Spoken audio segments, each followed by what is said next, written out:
They say you can't make an omelet without cracking an egg, and that's our story too.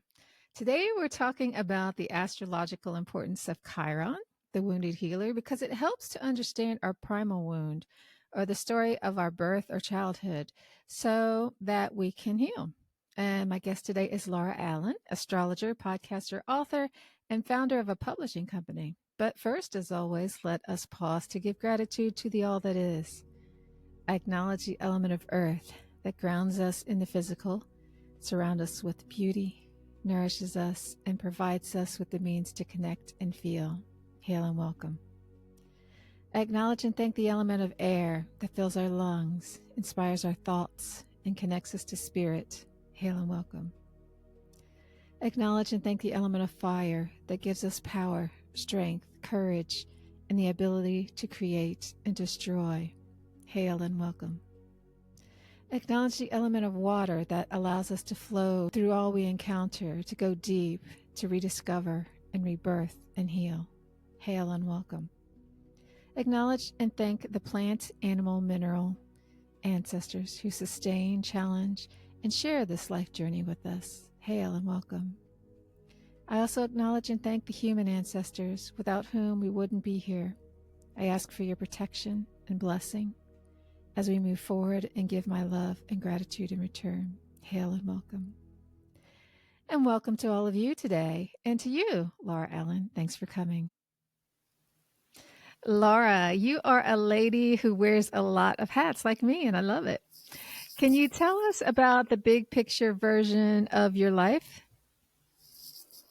Yeah, so I just love everything. And so I've been able to condense it into these three different topics. I am an artist, I am a scientist, and I am a host. So I host podcasts. With being a scientist, I look at a lot of data and I am constantly bringing more data in. So this relates to actual research through my PhD or whatever I'm watching, even if it's social media, whatever, I'm always bringing it in and incorporating it into my work.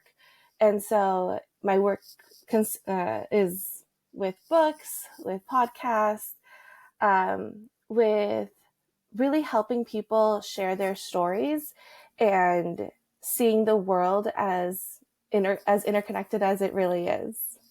Mm-hmm.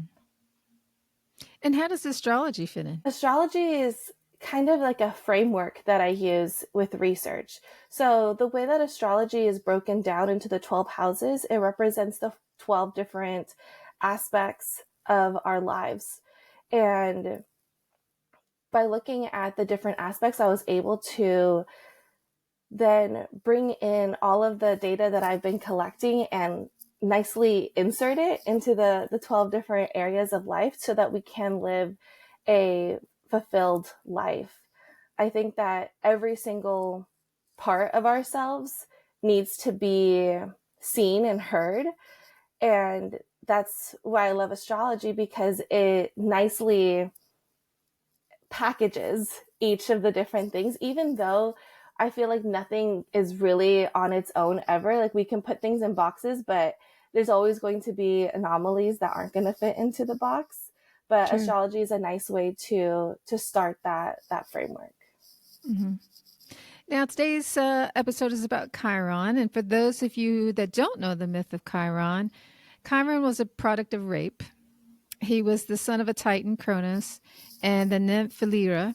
And his father turned himself into a horse, ran his mom down, and raped her. And when Philyra gave birth to a centaur, she was horrified and abandoned him. So Chiron's wound is to be the product of rape, number one, and to be abandoned by both of his parents. So that's the second one. But he never met his father, and his mother rejected him, which was actually a fantastic thing because he ended up being fostered by Apollo, the god of the sun, and Apollo taught him music, archery, philosophy, prophecy, healing. And Chiron became famous for this wisdom and became a mentor to a bunch of Greek heroes. So, with that backstory, Laura, can you give us a brief overview of what Chiron represents in the natal chart for those who are new to Chiron and astrology? Yeah, so very similar to what you're talking about, Chiron is the area in our life where we're wounded ourselves, but it's also where we can bring the most healing. So a lot of times what I've seen reading people's charts is that, yes, there is this deep wound in whatever aspect, whatever sign there is, and whatever house that it's in. But it's usually in that house that they can bring the most healing to others by healing the self. And similar to Chiron is the wounded healer. So it's acknowledging that we're never going to be fully healed, but working towards that healing within ourselves. And we end up healing by helping others in whatever area of the chart it is in. So can you go into a bit more depth? So if what I think I'm hearing you say, you're talking about the Chiron placement. So let's say that my Chiron is in Pisces. Is that what, or would it be in a house, or how does that work? Yeah, so there's two different aspects to it. It'd be what astrological signs, so it could be like Pisces, and then the house would be 1 through 12. Gotcha. Okay. So how does that influence a person's, does it say like, okay, this is what your wound is, or is this what your work is, or is it both, or how does that work? Yeah, both. So we could talk about Pisces as an example. Okay. Pisces is very sensitive, very emotional, and having the Chiron in Pisces would bring those things up, or being disconnected from spirituality is a big one that I see too with Okay. Pisces Mm-hmm. in Chiron. And then it depends on what side, what house it's in. So let's say it's in the fourth house, then it'd be related to family issues. So like deep disconnection spiritually with the family issues. And so by healing that, by getting closer to spirituality, then that knowledge, that healing would then come into the family space in the fourth house. If it's in the 10th house, it would be associated with career. If it's in the 11th house, it would be associated with community. If it's in the first house, it's associated with yourself. So it's really like that mirror feedback loop going back and forth with yourself if you have Chiron in the first house, I mean. So is the Chiron wound about something that we're supposed to overcome, or is it more about learning to carry it with wisdom? It's something that we're meant to overcome in a way of speaking, because like I said, it's always going to be there. So for instance, I have Chiron in Leo in the 7th house. So being in a relationship was something that was really scary to me. 7th house is the house of relationships, of marriage. And so Mm. like receiving that amount of love in that space was really scaring to me, that I had to, like, my husband had to like break down my walls little by little, because I would Mm. just be overwhelmed. But now that I've had this healing energy in that space, in that 7th house, now looking at the Zodiac sign, which is in Leo, now the fear is about being seen on a larger scale. So, or like being recognized on a larger scale. So now a lot of what my work is too with the books, and like what I was talking about with having people's stories be told. Leo is the storyteller, and Chiron is the fear of being seen. So a lot of my work deals with helping people feel safe being seen. So for instance, my podcast, Grounded Spirits, it's looking at how can we be so grounded while still achieving our dreams and being true to ourselves while still bringing ourselves out and being seen. So it all kind of plays in that way. And like I said, I'll never be fully healed, but by helping others with this healing, then I'll heal by healing them. Does that make sense? Yep. Yep. Okay. So, I'm a therapist, and I don't always do this, but if somebody's open to it, but they're bringing it to me, I'm very happy to talk about astrology. And I think that for me as a therapist, talking about Chiron is really a way to core stuff. I think that it helps a person be who they are and accept that. And it certainly has done that for me. So I know we talked about Pisces, we talked about Leo. Would you mind going through the other signs so that other people can be like, oh my God, she's talking about me? For sure. So we'll do the zodiac signs first. Actually, no, I'll do the houses Okay. first, and then we'll Okay. go into like the nitty gritty of the zodiac signs. So the Okay. houses, so if you have Chiron in the first house, It's that there is a deep wound within your like your inner world, the way that you see yourself. So that's where the wound is. So it's really about taking care of yourself as if you're a little kid. So like really having this like duality within your own self. So like you're talking to yourself in a way. So that's the first house. The second house has a lot to do with money and value. So once you get strong with your values, then that's when the money starts coming in. So that's where the Chiron is there. In the third house, it's about looking at how you interact with the outside world, how you communicate, how you work with your siblings. That's another one for the third house.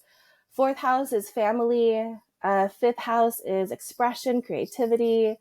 So if you have Chiron in the fifth house, you may be afraid to express yourself authentically, that it might not be safe, or maybe it was not safe at the beginning of your life, and now there might be opportunities to change that. Sixth house is with work. So like your routines, your day-to-day life. Seventh house is marriage. So having difficulties, not necessarily finding a partner, but not self-sabotaging it. I think that's a big one for seventh house Chiron. Eighth house is about debts and loss and sex. So maybe it's like a fear of being vulnerable in that sense. Ninth house is about higher learning. So if you have Chiron there, it could be that you may not have had the best schooling environment. And so you may think that you're dumb when in reality you have so much to offer. It's just about diving into that ninth house and seeing what it is that you love. 10th house is career, like I've mentioned. 11th house is community. And then 12th house is like the mysticism or even like subconscious stuff, dream stuff, anything that's not seen that you need to dig deeper. There's a wound there that prevents you from going deeper. So you may have really shallow relationships and you may crave that deepness, but you don't necessarily know how to get there. So that's like Okay. the overall. So now quickly looking at the zodiac sign. So I'm going to go in the same order. So Aries is naturally tied to the first house. So it'll kind of be similar, but it's different in the way that when you match it together. So if you have Aries in the fourth house, it'll have that family underrooting and then this first part about identity.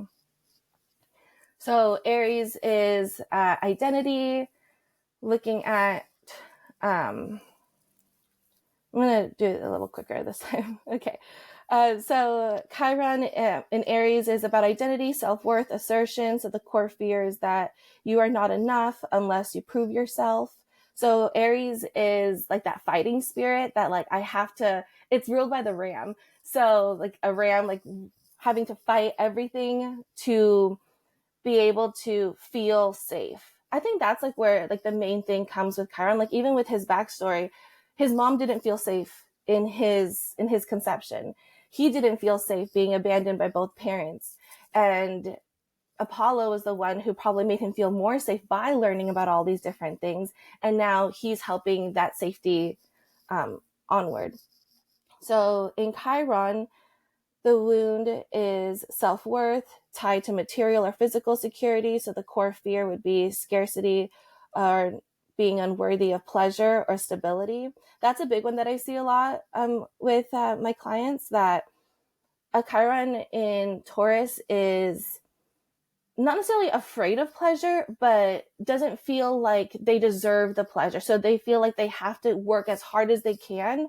And when they stop, when their body's telling them, I need rest, I need to calm down, their wound kind of takes over and says, no, we have to keep working harder and harder and harder. That's the only way that we're going to feel worthy or deserving of this thing that we're working for. When in reality, it's about taking rest and allowing yourself to be in that rest so that good things can come to you and you can learn that you don't have to work as hard as you're pushing yourself. Chiron in Gemini is about communication, feeling misunderstood or not smart enough. So the core fear is that your voice or ideas don't matter. Chiron in Cancer is emotional safety, abandonment, or rejection by family. So that you're unloved or unprotected. So again, going back to that healing, in that safety, healing through safety. Chiron in Leo, recognition, feeling unseen or unworthy of love. So the core fear is that you'll be mocked for shining. The other thing that I see a lot with Leos is that they're afraid to shine their light, that for their whole lives they've been told that when they are this like over dramatic, like Leos are over dramatic, they're very theatrical.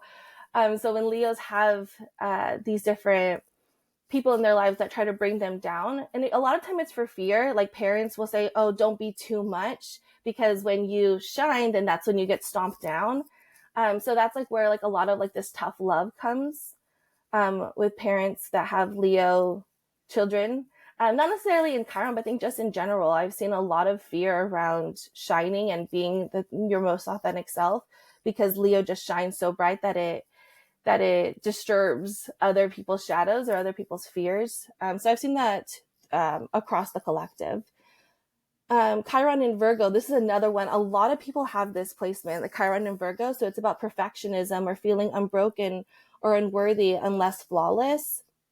And Chiron in Virgo is really, and I think this one too for Virgos, I've seen it throughout, not just in Chiron, but not all, but a lot of Virgos that I've seen, their imperfection kind of takes over. Like if it's not perfect, then I can't put it out there because it's not who I am, because I see myself as perfect. But if my work doesn't reflect that, and then it's like this never ending cycle with these Virgos who have these core wounds. And then a Chiron in Virgo just accentuates that. So that the thought that needs to get broken is I'm unlovable because I have flaws, and you have to switch it to say, even with my flaws, I still deserve love. Chiron in Libra is the wound is about relationships, self-worth being tied to others' approval. So being rejected, alone, or out of balance. Chiron in Scorpio, the wound is power, trust, intimacy, or loss, and the core fear is vulnerability will lead to betrayal or annihilation. So it's really hard for Scorpios to trust, and that's why Scorpios get the rap of being really jealous, but it always just comes back to a fear of being vulnerable, a fear of trust, like really believing that you only have you, when there is this community that's willing to help. And I think that that's what Chiron really brings out too, that even when you do feel alone, when you are at your lowest, there is somebody there. It's just a matter of being open to receiving. And with Chiron, with having these wounds, we think that we deserve to suffer. We think that this is that is just what is, when in reality, it's about overcoming it and seeing that, like for instance, with the Scorpio, that we can trust others, that others will be there for us. Chiron in Sagittarius, the wound is beliefs, truth, freedom, or the fear of being too much. So again, with those fire signs that I was talking about earlier with Leo, then the core fear is that your ideas are wrong or dangerous. So this is, Sagittarius is tied to the ninth house, what I was saying earlier about like higher education, more learning, that this could be seen as dangerous by discovering the unknown, by going deeper and deeper. And then that's like where this Chiron comes in with the wounding. Chiron in Capricorn, the wound is achievement, status, authority, or responsibility. So the fear is being seen as a failure or as an inadequate. The way that I like to think about Capricorn, it's naturally in the 10th house, so with career, it's like a mountain peak. So we're all trying to climb this mountain, and we have to know that we can take rest while climbing up that mountain, that climbing up the mountain is going to be a lifelong journey, that we don't have to rush it. We can stop and smell the flowers on the way up to the mountain, and that's not going to be seen as a failure. It's because we are going to fail. Everyone fails, but it's about getting closer and closer to that mountaintop and allowing setbacks to occur, knowing that we're still going to make it to the top eventually. Chiron in Aquarius is about belonging or feeling alien. This is a big one for Aquariuses in general, that a lot of like everybody has Aquarius. And so there's always something that somebody feels like they don't belong, or they feel like alien or ostracized, like I think differently so I don't belong, or I look differently so I don't belong. Everybody has this inner insecurity, but a Chiron in Aries, it goes deeper, and the core fear is that you're too weird or unlovable to fit in. So like when it gets associated with the love, then that's where it's almost debilitating at that point. Whereas other people who don't have Chiron in Aquarius, just Aquarius in general, they have to learn how to love that part of themselves. So for instance, like Cara Delevingne's, her eyebrows, anybody, but maybe growing up, I don't know her obviously, but like she's known for her eyebrows now, but before she may have been insecure about it because they are different, but that's what makes her stand out. That was just an example that popped in my head. And then lastly, Chiron in Pisces. So this is what I was saying earlier about disconnection from the spirit, feeling lost or victimized. Pisces also suffer from a victim mentality where they cannot, it's like they have these blinders on where they cannot see themselves as anything other than the victim. So even when you're trying to help them or to empower them, they're always like, if you give them a solution, they're like, but da da da da da, or offer an excuse. They always have an excuse for everything. And so with the Chiron and Pisces, it's about learning how to use their other signs, because we all have all of the other signs, to see themselves as empowered within themselves, not with the outside, because Pisces is the last of the zodiac. So it's about bringing everybody else together. But Pisces really needs to look within and see that they are already whole by themselves. They don't need anybody else. They are whole within. And then that's how they start feeling empowered to then be able to overcome this victim mentality. So the core fear is that suffering has no meaning, or that you're too sensitive to survive. But to heal that, it's embracing compassion, mysticism, and faith to become a healing presence. Those are all 12. So I know there's always people who are just hearing about this for the first time and they're thinking, "Oh, I don't know what my sign my Chiron is in." How does somebody find that out? Yeah, the best site that I like to use, it's called AstroSeek, and it's free.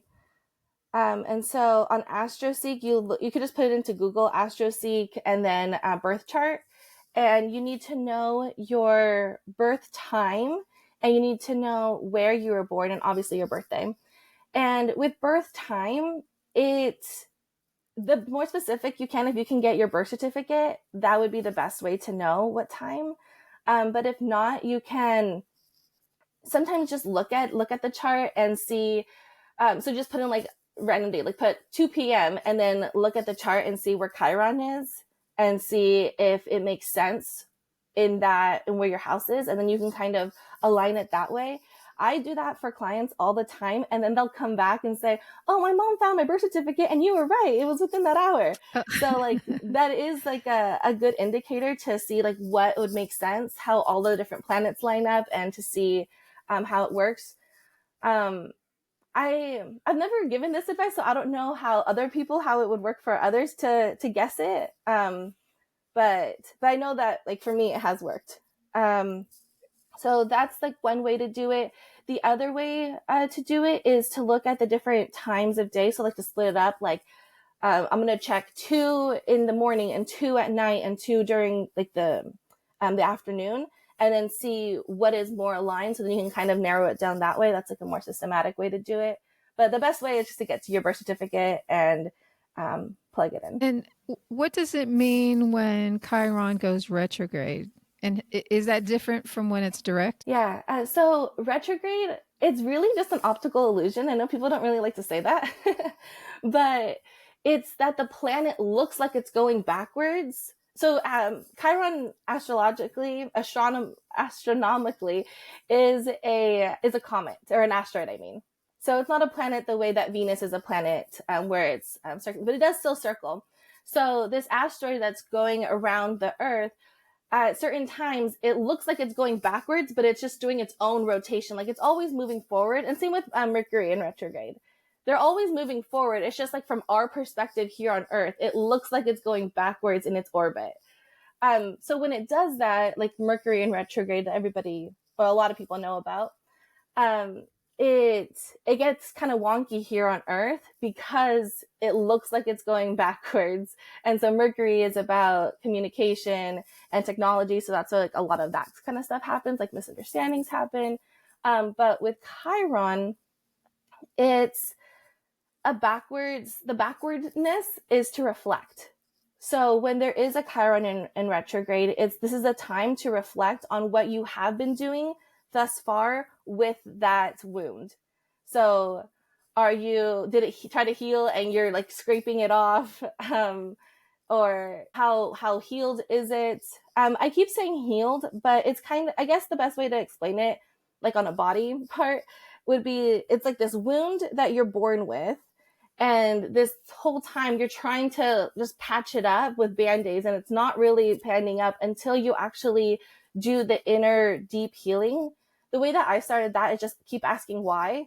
Why do I believe this? Why do I think this? It really has to do with our thoughts, because I really believe that our thoughts dictate our reality. So there's a study that if you look up, is coffee bad for you? You'll find all these different things that agree with you. But if you look, is coffee good for you? You'll find all these different facts that agree with you. So the same thing goes in our minds.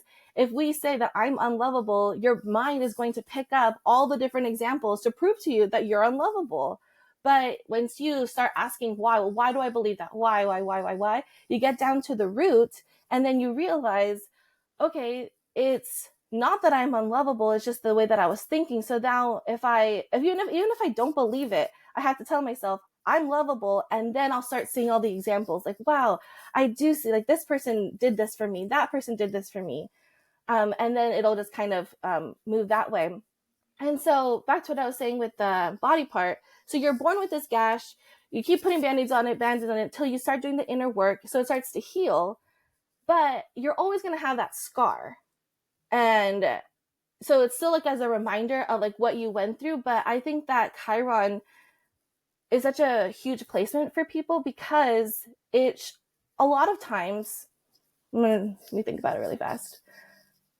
Yeah, I would say like 85% of the people that have come to me to get an astrology reading with talking about Chiron specifically, it really ties into their purpose, or what sometimes they don't know what. A lot of people come to me to ask like, what should I do with my life? Because there's just so many options, or they're just confused at a crossroads. So we'll look at their chart to see, okay, like what is your purpose? Like, let's dive into that. And so Chiron really plays a role in that.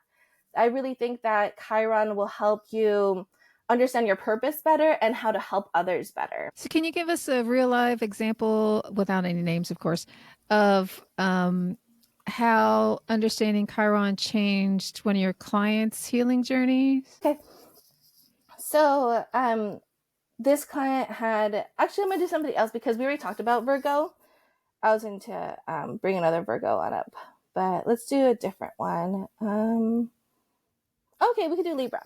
So, Chiron and Libra. So this person was a big gossiper, and they would just they would lose a lot of their friendships because they would just gossip about everybody. But they didn't see it as gossiping. They didn't see it as a bad thing. They saw it more as, well, I'm just trying to like bring together my community and telling everybody what's going on with themselves. And like, like they didn't see it as something bad, which I think that there's some truth to that, but there's a line of like when to cross it or not. And so then what we found in her birth chart was that it wasn't just her Chiron that was in Libra, but her North Node. And so North Node is your life's journey. It's your purpose. It's where your spirit is asking for more development in. And so by having that placement there, it was to use gossip not to talk about her personal community members, but to use that same skill to now bring a whole community coming in. She had it in the 8th house, so it was about like the darkness, like the taboo stuff. And she created a whole community where she was able to talk about, it was about sex, so it was talking about sex and bringing different people in to have this safe space, back to the safety, to have this safe space to share about sex and what should be considered normal, what's not, because people don't talk about it, so who's to know. And so that was a big thing for her. So she used a skill that was seen as bad and then transformed it into something good that then helped a lot of people. That's brilliant. So we do have to look at the chart as a whole. And so, is there any alignments with Chiron that are significant? Like, let's say it's close to the moon or Saturn or Pluto that somebody should look out for? I think to every planet it would make a difference. So if it's by your sun, like mine is right next to my sun. It's like 3 degrees away. And for the longest time, I really wanted to get out there, to make content, to make a podcast, or to even be in a podcast. I would get so nervous. Like I would start stuttering or I would be sweating. Like it was so bad. And I'm like, what's wrong with me? Like I always have wanted to be in the spotlight, being a Leo. I'm a Leo sun, like I said. And I couldn't do it. And like I said, it had to take like that inner healing work and to really discover, okay, well, why do I want to be in the spotlight? What would I offer? What are these different things? And then turns out I just all came back to myself, that I just needed to be myself. I didn't have to, because Leos like to put up an act. And we do what we think will be received well. And I had to really step away from that and say, no, I have to figure out who I am first, and not just what society wants me to be or my parents want me to be. Like I really have to be myself. And then that's how I was able to overcome it. But that's with Chiron and Sun being together. With Moon, it would be your inner world, your emotions, how you love others. And love others, I mean it not necessarily in like a relationship or a friendship, because that's more Venus, but with the moon it's more about like how do you create space to love others within yourself.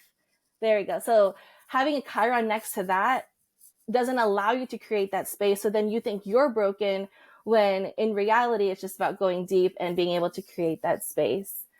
Mars is about action. So if you feel that you want to move forward, but you feel stuck, check where Chiron is, because if it's close to the Mars, then it's that every time that you try moving forward, there's like something comes in your way, something takes you off track. And instead of trying to force yourself to keep going, Mars is naturally ruled by Aries. So again, like that ram energy of wanting to move forward. Instead of doing that, use these different blocks in your way, like as if you're in a river. So if there's a rock there, you're not going to try to push through. If you're water in the river, you're either going to go over it or go around it. So instead of trying to like bust all these things open, so that would be with Mars. With Venus, now this Venus is about loving others, whether in a relationship or friendship. It's like the how you love others. So Chiron there would say that you're unlovable. And so we've talked about that, to how to fine tune your brain to look at all the things that people do love about you. Saturn is about discipline. So if there's a Chiron near Saturn, then you may not feel disciplined. So this is where a lot of people try to force it. And they say, okay, I'm going to make myself get up at 6 a.m., go to the gym, eat healthy. And it lasts for about a week or two. But that's not, if your body's not in it, if you don't feel like doing it, it's never going to be something that happens long term. So with Saturn, you really have to see where your lines are. Where are your boundaries? So by creating a net of where your boundaries lie and knowing, okay, I'm not going to eat chocolate cake at 2 a.m. That's a boundary. So if I cross that boundary, then that's, then something to regroup and to think, okay, like how do I not cross that boundary? But with Chiron, that boundary is constantly getting broken. So again, it'd be to look within and to see, well, where is Chiron on the chart? Seeing the zodiac signs, seeing what house it is, and then working with Saturn instead of trying to go against it. Those are the main ones. Neptune is about being dreamy and looking at new ways of seeing things. So if Chiron's there, maybe you're kind of lost in the real. I mean, in the like fantasy world. Neptune is naturally ruled by Pisces, so again with that like spirituality, emotional kind of stuff. Neptune is about, I mean, not Neptune, Uranus is about rebellion. So if Chiron's there, maybe you don't feel empowered enough to be rebellious or think that your ideas wouldn't be taken well. So to get through that is, again, that self-reflection. It all comes back to self-reflection. To self-reflect and to see, okay, like, is my idea good? Do I have the backing for it? And whether you have the backing for it or not, like on the outside, like within yourself, like, is this a good idea? Can I develop this idea to bring it into the physical world? Oh, and then Pluto. Pluto with Chiron. Pluto's about transformation. So if Chiron's there, it's probably hard for you to transform, or it's really scary to transform. Pluto is naturally ruled by Scorpio, and so the opposite of Scorpio is Taurus, and Taurus wants to be comfortable at all costs. Taurus just wants to be comfortable, so moving or getting out of that comfort zone, which is what Pluto requires, could be very hard. So that's another way, like how I just did it the opposite. That's another way to balance yourself. So if you have too much Sagittarius, look at Gemini. What can Gemini offer so you can be a little more balanced? The one that I see a lot is Virgo and Pisces. Virgo is about giving, Pisces is about receiving, and a lot of people have that switched where they just want to give and give and give and give, but if they're not filling up their cup, they're going to be left with nothing, and then that's really, really detrimental. But then opposite too, if you're just receiving, and you're not giving, then people around you are going to get upset. And then that's also detrimental. So really, that's the one that I've seen a lot, so that people need to balance the giving and receiving. Now, do you see a connection between Chiron and ancestral energy or karmic healing, or am I making that up? So that's the one thing that I love about being an astrologer is you pick up on these little things that then you want to test. So it worked in my family, so let me go see other families to see if it holds true.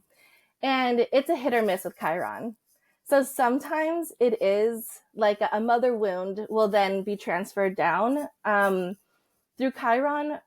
So like I can think of several examples where that happens, especially with that Chiron in Virgo. That Chiron in Virgo is so tricky that if the mom doesn't know how to overcome it, then it will get passed down. And this was things I'm thinking about, situations I'm thinking about, it's with the daughter, mom and daughter. But then other times the Chiron just appears. I don't really know why. It could be like a past life thing, it could be a soul progression thing, or it could just be that you had to go through these hardships in order to help people that are going through the same problem. And so you were chosen as the one strong enough to overcome it so that you could help others. Is there any particular practice that you recommend for people to work on their Chiron? Other than the why thing, that's the way that I was able to do it. But I think also just looking at your astrology, I've been studying my own chart for over 5 years, and every time I look at it, I learn something new.